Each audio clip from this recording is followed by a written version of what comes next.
अडीअडचणी समस्या प्रश्न सोडवण्याच्या मागणीसाठी शहरातील रिक्षा चालकांनी धरणे आंदोलनाच्या माध्यमातून आवाज उठवला।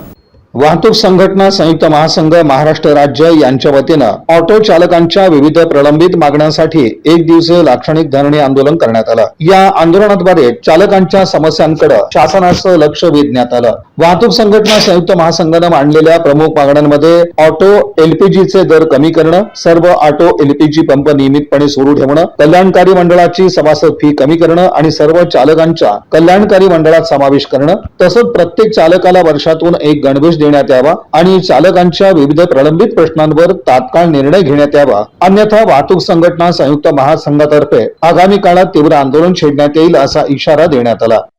वाहतूक संघटना संयुक्त महासंघाचा वर्धापन दिवस पण आहे आणि चालकांच्या हितासाठी कल्याणासाठी आज पूनम गेट येथे धरणे आंदोलन एक दिवसीय लाक्षणिक धरणे आंदोलनाचं आयोजन करण्यात आलं होतं। या आंदोलनाचा मुख्य उद्देश एकच होता की चालकांना न्याय मिळण्यासाठी, चालकांना सन्मान मिळण्यासाठी महासंघाने रस्त्यावर उतरून एक दिवसीय लाक्षणिक आंदोलन केलं।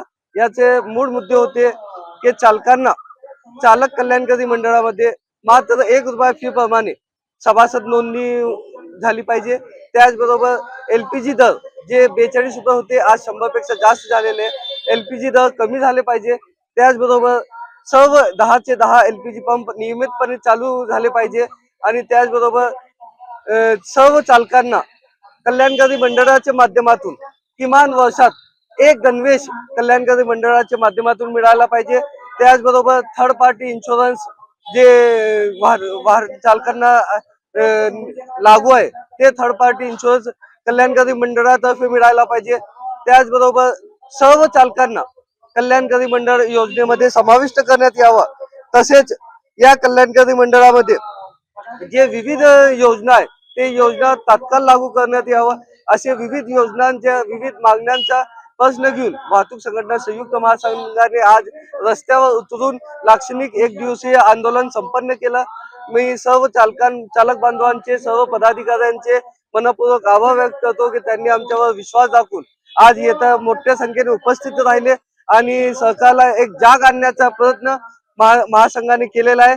यावेळी वाहतूक संघटना संयुक्त महासंघाचे प्रदेशाध्यक्ष रियाज सय्यद, प्रदीप शिंगे, इरफान कल्याणी, इम्रान शेख, शंकर राऊत, अशोक बनसोडे, अखिल शेख, अफसर पीरजादे, मिनाज बागवान, मनोज खांडेकर, कादिर शेख, रिक्षा चालक, पदाधिकारी, सदस्य मोठ्या संख्येनं उपस्थित होते। या बातमीपत्राचे प्रमुख प्रायोजक प्लॅटिनम मॉल इंद्रधनु सोलापूर। सोलापुरातील सर्वात प्रतिष्ठित इंद्रधनु सोसायटीचा नवीन भव्य कमर्शियल प्रोजेक्ट आता रेल्वे स्टेशनच्या अगदी शेजारी